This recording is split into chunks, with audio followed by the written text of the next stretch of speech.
So what I see is advisors really having a lot of questions about, if I leave this big firm, can I offer the same level of service or better to my clients? And so when we're thinking about our services, we're making sure that we are providing the highest level of service, the highest level of technology that we can find, so that advisors have that great experience and they don't feel like they're getting downgraded because they're moving from UBS or Morgan or whoever to a small RIA.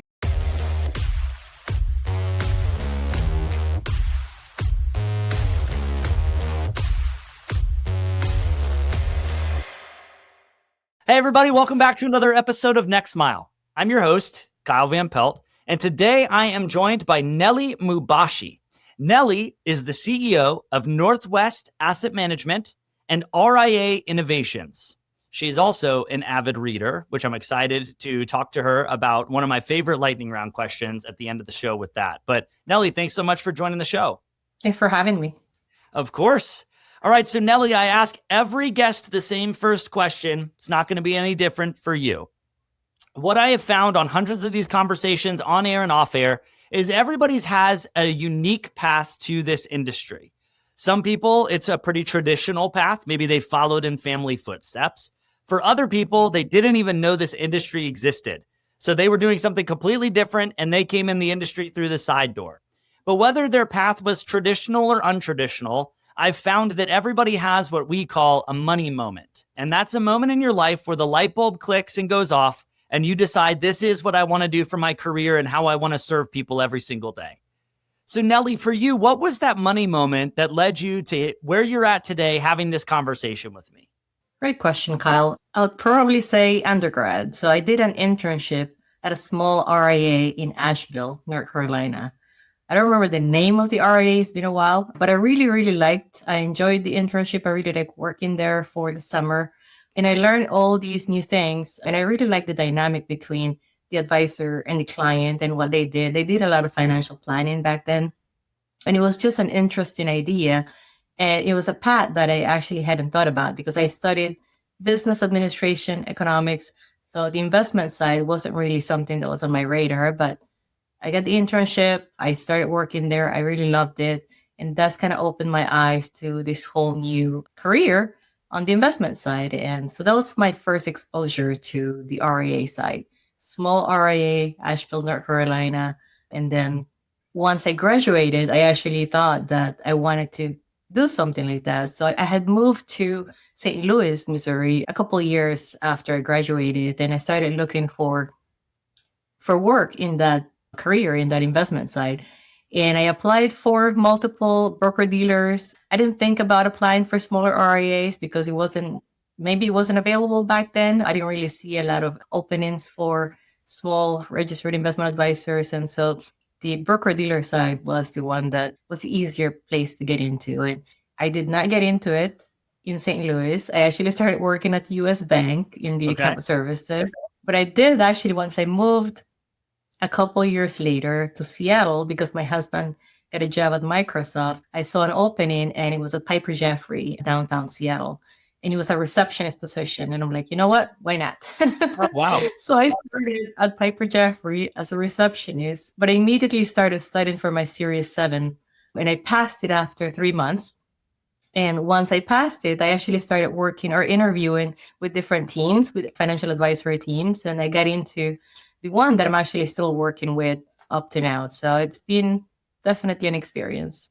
Nelly, that is an amazing money moment story. You always hear or you read about these cool stories about people who started as like a janitor and worked their way up to CEO or things like that. And I think that they're pretty rare for a reason. So I love to hear that your story is from receptionist to CEO, maybe not at Piper Jaffray, but still what a great and cool story from receptionist to Series 7 to now the CEO of Northwest Asset Management and RIA Innovations. Yeah.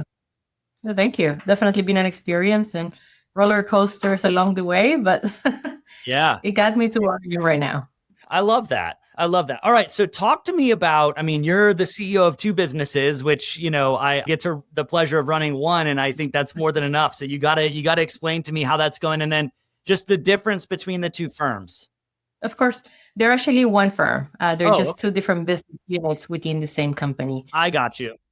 So Northwest Asset Management, which is a DVA of N1, which is the company, basically does business as an investment advisory company. We hire financial advisors as W-2s or 1099s under Northwest Asset.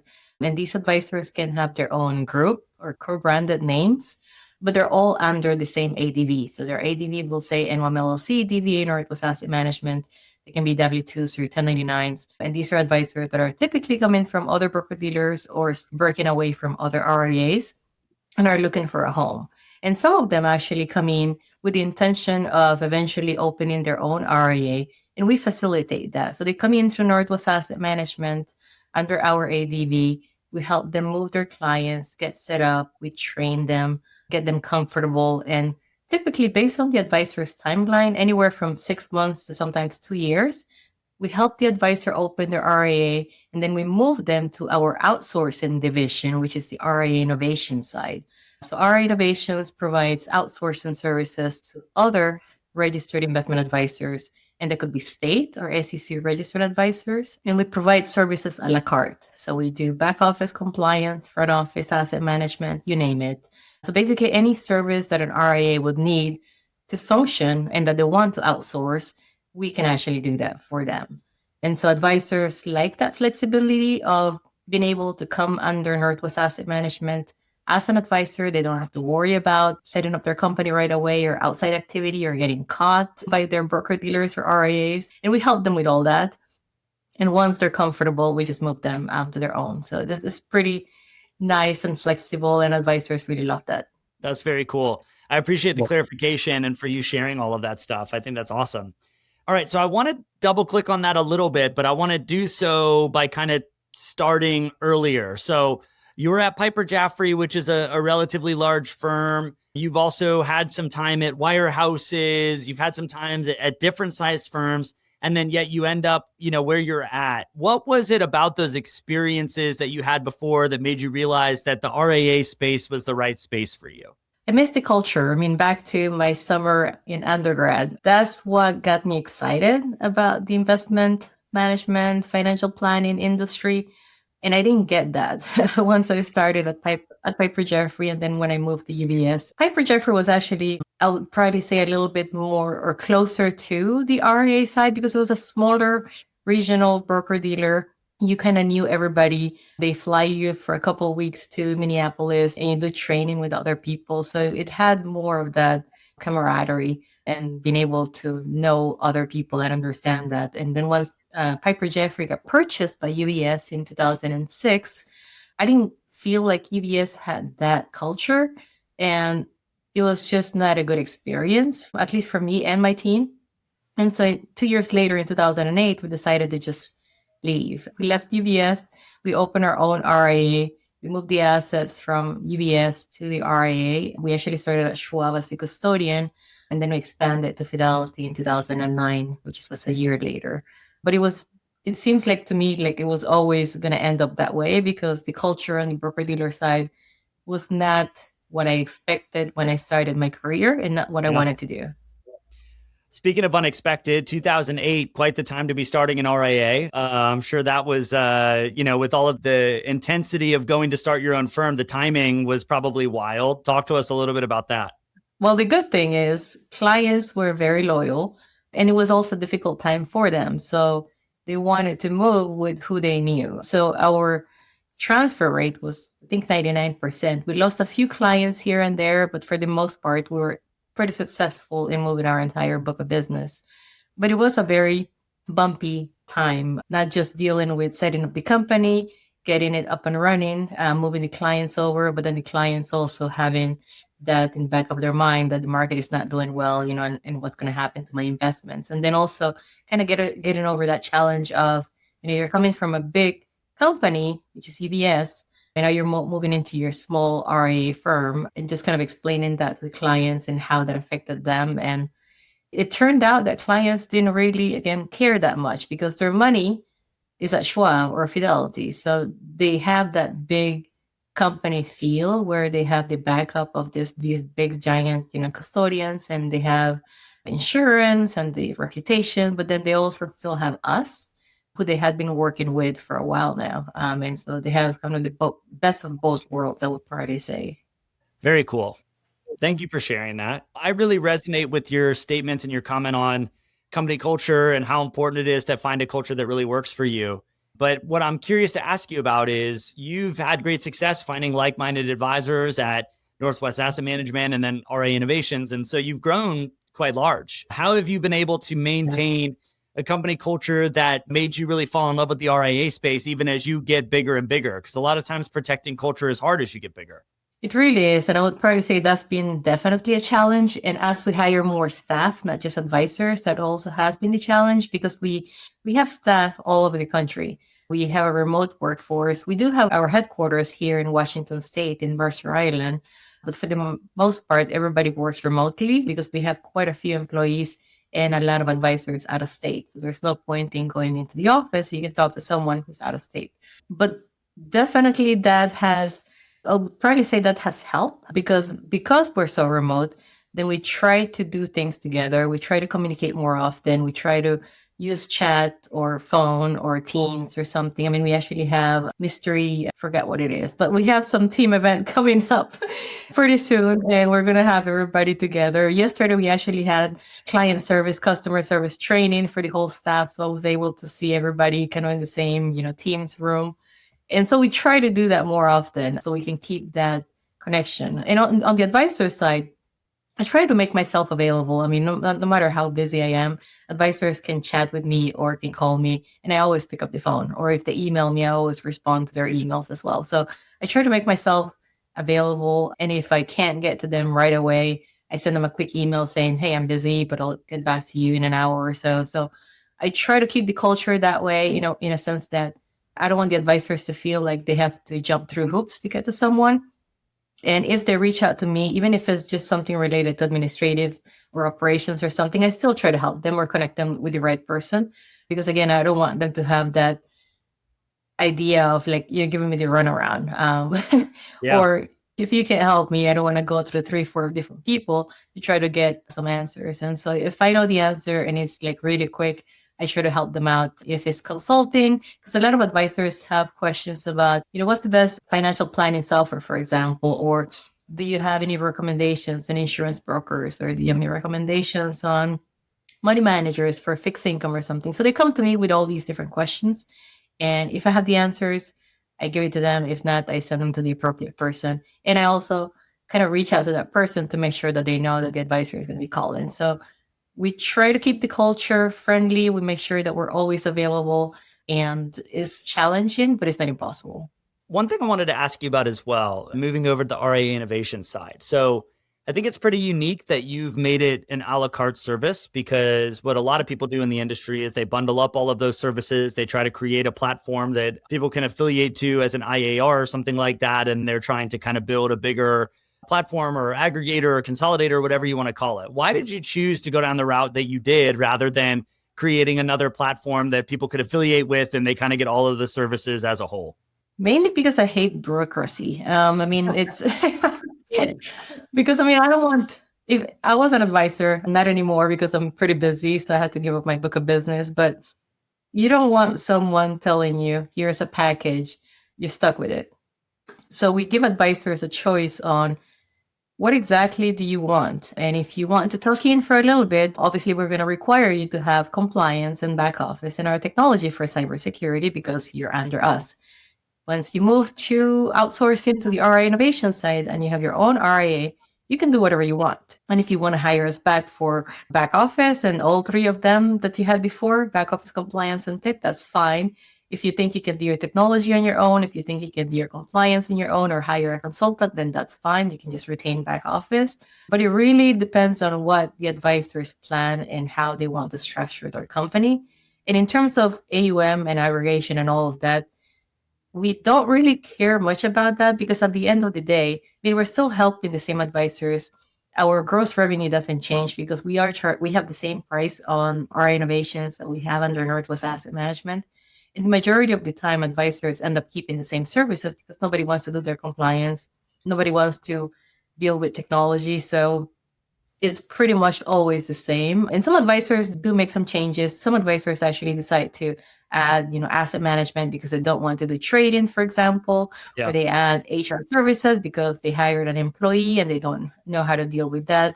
So it just kind of works for us, that flexibility of not making the advisor stick with a product that may not be a good fit for them. So, Nelly, one thing that I'm curious to ask you about when I learn about these different types of businesses is, have you taken the approach of having one unified tech stack that you select for advisors? Are you letting them bring whatever technology they want to you, and your team's going to do your best to support it with the offering that you have? Because I remember you saying earlier in the conversation that an advisor might call you and say, what's the best financial planning software, or who's the best insurance broker, or things like that. So do you give them all of the choice, or are you saying, hey, here's our preferred technology stack that you're going to work in if you affiliate with us? Thanks, Kyle. Great question, by the way, because we do actually have what we call our core offering. So for technology, advisors, for example, have to choose between the two options that we give them for performance reporting, which is Tamarack, which is part of Investnet, or Orion. And Tamarack and Orion function really more as performance reporting, client portal, billing. It has multiple uses, but the advisors have to choose between those two. They cannot choose anything outside of that. For archiving, for example, we have ShareFile, and that's the only option that we give advisors because since we're doing their back office, we have to have a central place where we save all the document archiving. And so there is some flexibility, but for the core services and for the core technology, we actually have them use what we have. On top of that, then you have the more flexible ones, which is financial planning. So if advisors come in as an IAR under Northwest Asset Management, we have eMoney and Money Guide Pro that is approved to use as an IAR. But if the advisor has their own RIA, they can just use whatever software they want because we are not really getting involved much on the financial planning side. We're doing more of their back office, day-to-day, daily reconciliations, account billing, and all of that. So financial planning is not some part of the back office services that we have. And so for the software that doesn't affect back office or any of the services that we have, then yes, the advisor has the flexibility to choose whatever they want. So some advisors use, for example, a holistic plan or nitrogen. Those are all technology or softwares that they can actually sign up on their own. But billing, client portals, archiving, that is all set based on the contracts that we have. And advisors have to choose between the options that we have. Okay, so help me understand though, because you're giving options, which I think is interesting. So they can't just bring whatever they want to you and you're going to make it work, but you do still have different options. So now my mind goes to, because this is my business, how are you integrating those tools in a way that helps them be efficient or things like that? I love that you're giving them choice. You're letting them still have this streak of independence, but you've created some operational complexity and overhead there of how do you develop a really great advisor experience with, different variables of technology. Great question. So when the advisor chooses, let's say I'm just going to go with Orion, for example. So if they choose Orion, all the advisors that are on Orion have an operations person or an operations team that is supporting that platform. So from the advisor's perspective, all they see is what they have access to. So they have access to the custodian, they have access to Orion, they have access to ShareFile and whatever other softwares that we may have, for example. And so on the advisor side, they don't see a difference because all they see is that world that they're logging into. From our perspective, we don't have a lot of choices. So really, we're just maintaining Orion and Tamarack, ShareFile, and any other software that we may have. But the main softwares, I would probably say ShareFile, Orion, and Tamarack, those are all being serviced and reconciled by our back office. And our back office is pretty trained and experienced on both softwares. I mean, we've actually had Tamarack since 2011. So I would probably say that's the oldest software that we have, and everybody knows how to use it very well. Orion is fairly new. We've had it for the last 4 years, and everybody has gotten up to speed. So while it may look like a challenge, it's not that hard to I guess, work on those two different softwares because it's not working on the software for the same advisor. I mean, one advisor chooses one, but not both. I mean, so an advisor cannot choose to be on Tamarack and Orion. They have to choose one of them. So it's not it's not that complicated. And again, we have an operations and back office team that takes care of that. That's great. I love that. And yeah, I don't know why an advisor would choose to be on multiple portfolio management systems at one time. That would be that would be a nightmare. Yeah. Okay, Sure. but I want to double click real quick because it sounds like your ops team is incredible. But one of the pain points that we've found, and it sounds like you guys are handling this well. But firms that are multi-platform like you are, your team is supporting multiple platforms, even though the advisor is picking one. We've found when you're trying to pull data on how your business is doing or, different like net new flows, because Tamarack thinks about it differently than Orion does or all of that type of stuff. I mean, do you have like an Excel wizard who's in your office who's exporting and pulling all kinds of data together and stuff like that? Or you as the CEO, how are you getting a proper view of the business when you have data and stuff across multiple platforms? Different platforms. Good question, actually. And I would probably say that used to be more of a challenge before, maybe a few years back. We kind of made it work with CRM. So we use Salentica, Salesforce based, and we sync all the data into the CRM and we sort it that way. And we created reports and workflows that actually give us the data that we need. So for our ADV, for example, we have a report that pulls up information on, client household numbers and age and all of that. So it's made it easier for us to handle that data. But I would probably say it's not 100%. We've actually started talking about how can we make life easier. That is still, I would probably say, an ongoing conversation that we're having. But for sure, I would say CRM has made our life easier because it has solved a lot of the questions and issues that we had before, where we had to work on an Excel sheet from 2 different databases using Tamarack and Orion.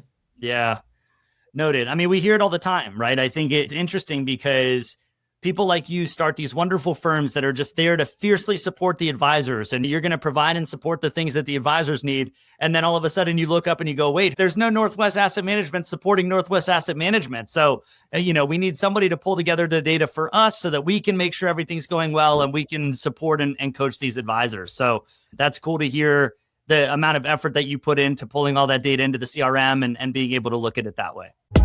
This podcast is brought to you by Turncast. We make game-changing content for fintech and financial services companies. Learn more at turncast.com. Hey, this is Judd Mackerel. Thanks for listening to this show. I just wanted to ask you one question. What's your technology and data strategy for 2025? If you can't clearly answer that question, I'd love to talk. We are spending some specific time with select firms to really go deep and help you clearly answer that question.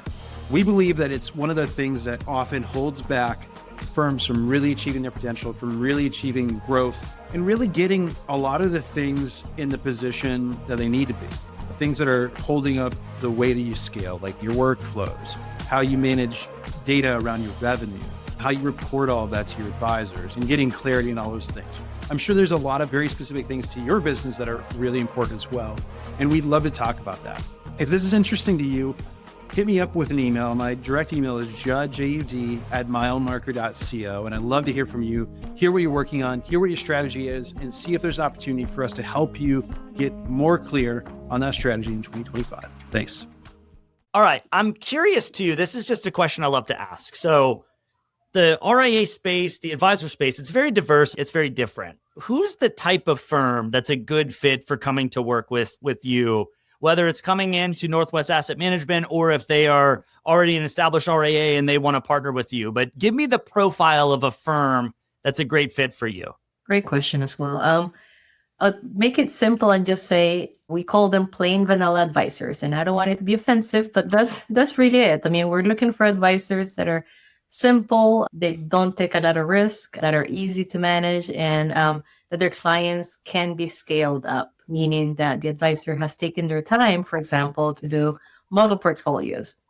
And so if the advisor has asset management with us, for example, we take those model portfolios and we assign them to the accounts and we trade into those portfolios. But if the advisor has kind of like a one-off investment profile for every single client, that's not very scalable, and it makes it impossible for us to actually do any sort of trading in that account.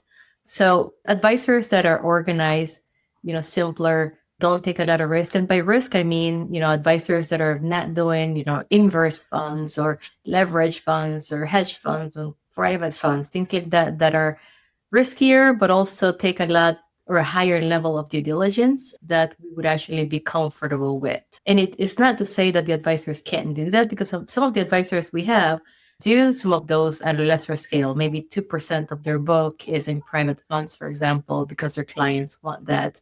But for the most part, the advisors that we have publicly traded securities, ETFs, mutual funds, stocks, or bonds. They have multiple portfolios that they can actually invest in.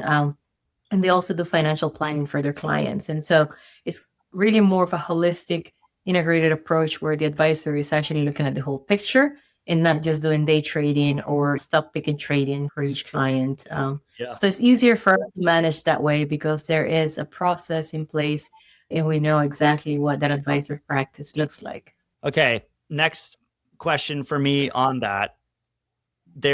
Everybody is knocking on advisors' doors right now to try and get them to either sell their business or consolidate their business or do something. How are you finding those plain vanilla advisory firms that are good fits for you? How are they getting into the funnel? How are you growing the business? It's definitely been a challenge, but not impossible again, because we actually have been growing. I mean, if you look at our ADV and our assets, I mean, they have grown quite a bit in the last few years. And it's a combination of our existing advisors who are bringing their friends and saying, hey, my friend is at a broker dealer, their payout is 30 or 40%. And I say, ouch. How much is that? Because why would you do that? And they're not happy. They want to move and they need some guidance. And so I'll probably say that would be our number one source of referrals from advisors, current advisors in our platform who have friends and other colleagues who are not happy where they're at. The second one would be custodial referrals. So we get quite a few advisor referrals from our custodians, Fidelity and Schwab, who maybe an advisor may call Fidelity or Schwab and say, hey, I'm looking into moving. I don't have a platform or resources. Where do I start? Fidelity or Schwab will send them to us and we'll start that conversation on, we can help you do this, and here are the options. And we don't sell any products and we don't try to sell them on it. We really try to help out and answer all their questions, because a lot of advisors that are thinking about moving have a lot of questions. They're pretty nervous about the whole move. They don't know if they do XYZ, if they're going to get fired, if the company finds out. So there's a lot of uncertainty. And there's also a lot of questions that maybe they haven't been able to ask anyone else. And so we try to help them out and kind of walk them through the whole process, because we have done it, try to say, over 150 times by now. And so it's really easy for us to kind of have that consultant hat and just talk to the advisor and answer their questions. But back to your question, our advisors refer quite a few advisors to us. Custodians refer advisors to us. We also go to industry conferences and talk to advisors, and we've gotten a few advisors that way as well. That's awesome. I always love asking people that question, because I think there's just a challenge of how to stand out and how to differentiate when the noise is very loud for those firms that, it just seems like everybody's trying to scoop them up in some way, shape, or form. And so I appreciate you answering that. And it speaks a lot that you're having your current advisors refer people to you. That says a lot about the business. All right. We've talked a little bit about technology, and this doesn't have to be a technology specific question, but I love to ask my guests as a part of this part of the show to get out their crystal ball, look a couple years into the future, and talk to me about some of the predictions or trends you're seeing in the industry that you're trying to position the firm for, Nelly. So tell me what you're seeing and what you guys are thinking about over there. Yeah. So what I see is advisors really having a lot of questions about, if I leave this big firm, can I offer the same level of service or better to my clients? And so when we're thinking about our services, we're making sure that we are providing the highest level of service, the highest level of technology that we can find, so that advisors have that great experience and they don't feel like they're getting downgraded because they're moving from UBS or Morgan or whoever to a small RIA that they're setting up, or if they're moving as an IA or under us, they don't feel downgraded because they have access to the best in class technology, service, and everything else that they may not have thought that they would get once they leave the big custodians. So looking at that, we think about, what would an advisor need in order for them to provide a holistic approach of service to their clients. And so based on that, we have developed different services. I mean, on the outsourcing side for our innovations, as I mentioned, we have back office, front office, technology compliance, asset management, but we've also added other services like bookkeeping, HR services, business continuity, and succession planning. And this is really as a result of advisors asking for it, because maybe some of them have had audits, or maybe some of clients have asked, what happens if you get hit by a bus? And so we designed the business continuity and the succession plan as a service so advisors can actually sign up for that and have a backup in case something happens to them. So we've made changes on the outsourcing side, but we've also made changes on the Northwest Asset Management side for advisors that are tucked in under us, where we are providing various services to their clients. So we added tax preparation services, for example, last year. And so we started doing taxes for their clients so that their clients don't have to go out and find a CPA or find someone else, because we have all that data. We have all their financial data, and it's easy for us to be able to do the tax preparation and file the taxes for them. We also opened up a trust company, which just recently got approved and will be launching on May 15th. So the trust company is going to be providing administrative trust services for trust accounts. And that was something else that advisors had asked, because right now, if a client wants to open a trust account, then the advisor typically would refer them to the custodial trust administrative services, or maybe a trust company that's local to them. But now they have this other alternative where we are providing trust services via a separate company, and the clients will have kind of that continuation of service and all reporting in one side. Wow, that's really cool. I appreciate you sharing all that. There's a lot of people out there talking about how firms need to figure out how to expand and offer more services. It seems like you have really taken that head on. Not a lot of people out there proactively opening trust companies to serve their clients and the firms that work with them. No, they're not. And I would probably say they don't do it because it's not easy. Because I've actually gone through the whole process, and it's been 6 months, I would say, that of hard work of doing different filings, of drafting paperwork, working with legal, things like that. And now we have that. And just the ongoing process of keeping the trust company open is also a lot of work. And so we're kind of working on what that looks like, the hiring, and what services and pricing we'll have for the May 15th launch. But it's getting there. Yeah. Wow. That's amazing. That is a level of service that you don't see from a lot of other places, because they would just say, hey, this is a partner that we use for trust related stuff, right? Go work with them. So I think that's pretty cool. But then you're sending your client to an unknown, company, and they may or may not get a great service. And so we we're trying to make sure that the clients have a great experience, and that, if the advisor is referring clients to us under the trust company, that we make sure that we integrate the advisor's experience, and the advisor also as a contact for anything that we do. All right, Nelly, we are going to move into the final segment of the show, which is what I call the Milemarker Minute. I foreshadowed it at the very beginning of the show, but it's a series of lightning round questions aimed to get to know you a little bit more outside of the firm itself and get to know you, the person. So are you ready for the Milemarker Minute?